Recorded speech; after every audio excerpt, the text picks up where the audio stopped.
Hi everyone, my name is David Biedrzycki. I'm a children's book author and illustrator. I create all my ideas and I do all of my artwork on the computer. What follows is a recent school presentation and I hope you enjoy it. One of the things that I do stress is the importance of having a journal. What I'm showing students here is a journal I keep in the glove compartment of my car. I take these sketches and I put them up on my idea wall in my office. The idea wall has concept sketches for future story ideas. With these story ideas, just like with any good idea, you have to take it and tweak it. They have to be developed and revised. This idea started with a simple sketch of a boy walking down the street with a dog. It later developed into him taking his dragon for a walk down the street. I needed a character for the dragon as a little baby, and this is the one I developed for the story. The fun part of showing this to students is that you know immediately if the dragon's going to be a hit or not.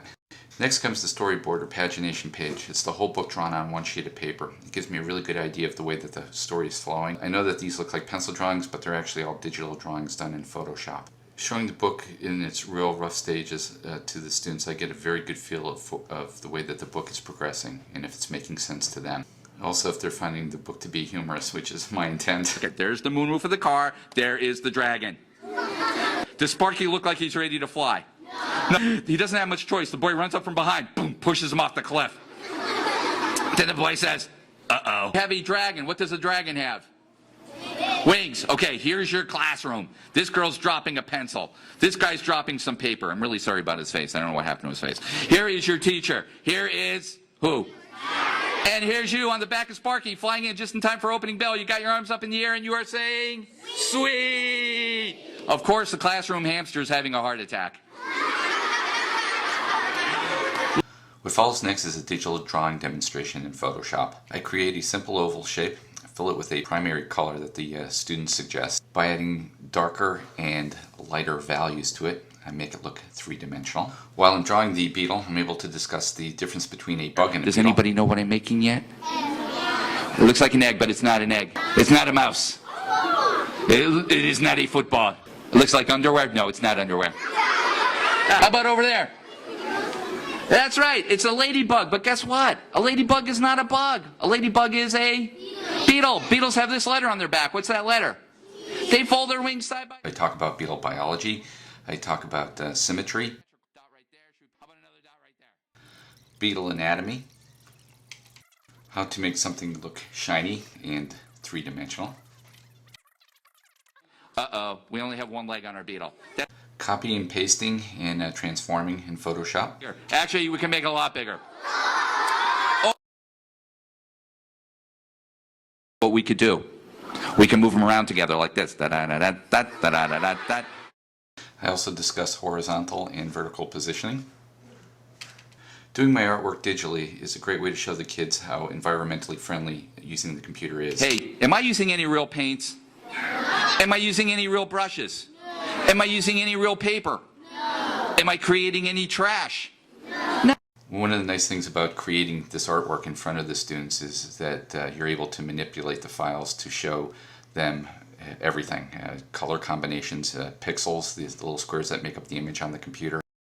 We could have a cyclops beetle. We could put the eye over here. Well, if we put the eye down here, what do you think? What do? We duplicate it, and then which way do we flip it? By this time, the students are helping me finish up the artwork on the beetle.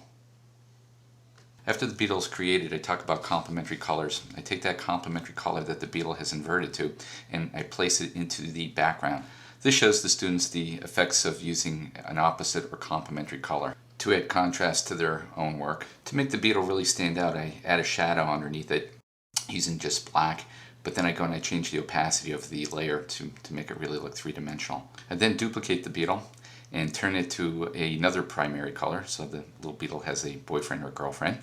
The beetles, of course, fall in love and they get married, and they create a little baby beetle using a secondary color. Ladies and gentlebugs, newest member of the family, baby beetle! Da-da-da-da-da-da-da-da-da. I then create the beetle family, autograph the artwork. Then I post it to my website for the students and teachers to be able to retrieve later.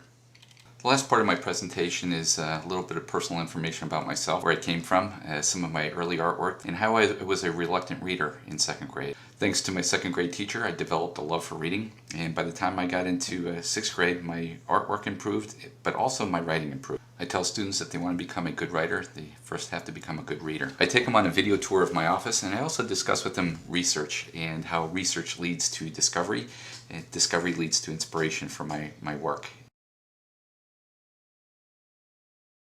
Okay, if you have any questions or comments, email me at artofdave@aol.com. You could also visit my website, davidbiedrzycki.com, for all my latest updates. You can follow me on Facebook and Twitter, and thanks again for watching.